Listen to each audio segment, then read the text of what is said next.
Bhaja Govindam, verse 12. Make wise use of time to realize the truth.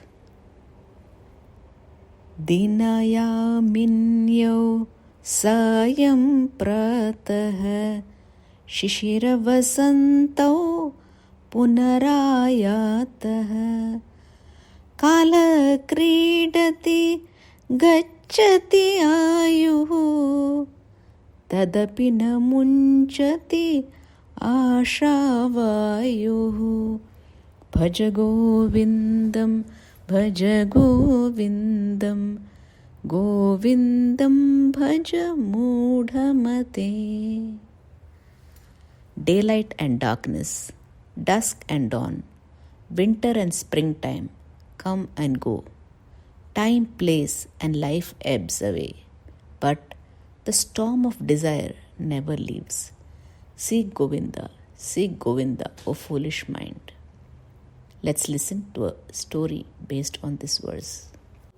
Once upon a time, there was a rich businessman who was interested only in making money and enjoying a luxurious life. He was very attached to his family and all his possessions. He didn't have any time for spiritual activities or prayers. One day, an acquaintance of his visited him and advised him that he was too much engrossed in making money that he didn't have time for remembering the Lord who has blessed him with all the good things of life, and that he should be grateful and thank the Lord once in a while at least. Only then can he remember the Lord in his last days. The rich man heard what his friend had to say and decided to outwit God. He thought that if he named his children the names of God, he could call them in the last moments of his life, and this was the best way. He had heard a story as a kid about Ajamala, who was a wicked man, but since he had named his son Narayana, he called out this name in the last moments of his life and was spared by the god of death, and instead he attained Vaikuntha. He decided to apply the same tactics. He had 4 sons whom he named as Madhav, Gopal, Narayan and Ram. He was sure that he would call these names in his last moments and he will attain heaven. He continued in his pursuit of wealth and material possessions. Time went by and he grew old and was on his deathbed. When his last moments had come, he called out his sons. The whole family was next to him. He had a look at them, and when he saw all his 4 sons were there, he shouted out, "What are all of you doing here? At least one of you should have been in the shop. We will lose the business." With those words, he passed away. At the end of his life, he remembered only what he did throughout his life, and his smartness to outwit God didn't work. Only when we remember God during our youth can we remember Him in our last leg of life. In this verse, Shankara tells us that life is transient. Seasons, ups and downs will come and go, but we never control our desires. Day by day, the desires increase.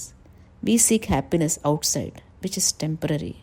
We chase it and get deluded, but we don't stop the chase and forget to look within. We don't seek spirituality, which will lead us to the ultimate bliss. Shankara exhorts us the need for spiritual pursuit and seek that which is permanent, that requires practice.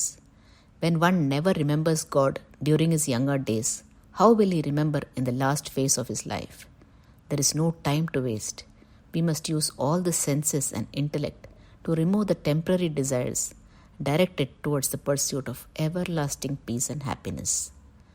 Now, a story for the students. Once upon a time, there lived a king who, despite his luxurious lifestyle, was not happy at all. One day, the king came upon a servant who was singing happily while he worked. This fascinated the king. Why was he, the supreme ruler of the land, unhappy and gloomy, while a lowly servant had so much joy? The king asked the servant, "Why are you so happy?" The man replied, "Your Majesty, I am nothing but a servant, and my family and I don't need too many things, just a roof over our heads and warm food to fill our tummies. The king sought the advice of his most trusted advisor. After hearing the story, the advisor said, "Your Majesty, the servant has not yet joined the 99 Club." "The 99 Club? And what is that?" the king inquired. The advisor replied, "To truly know what the 99 Club is, just place 99 gold coins in a bag and leave it at this servant's doorstep."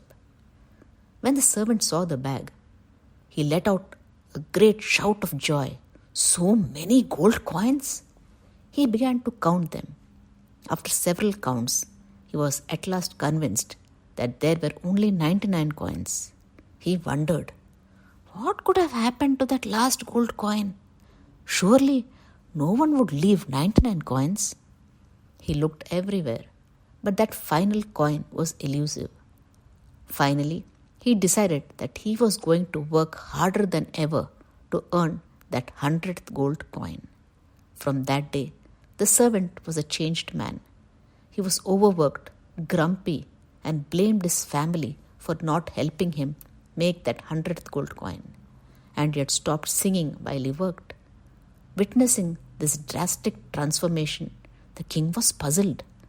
The advisor said, "Your Majesty, the servant has now officially joined the 99 Club."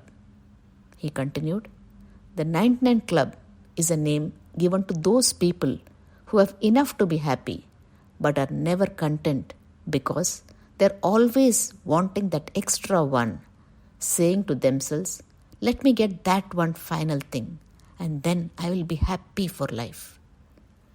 We can be happy with very little in our lives, but the minute we are given something bigger and better, we want more and even more. We lose our sleep, our happiness, as the price of our growing needs and desires.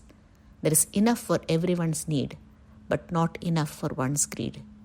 The importance of sealing on desires through examples, stories, and games can be taught to children. Nowadays, parents have an equal role in spoiling the children by getting them all sorts of gadgets and expensive goods to keep them happy. Outside world is filled with materialism, and media promotes all these things further. Many children compare their friends and keep demanding from parents and throw tantrums when they don't get those things. If parents are unable to provide, some children get into the wrong ways in order to somehow get what they desire. There is no limit to desires.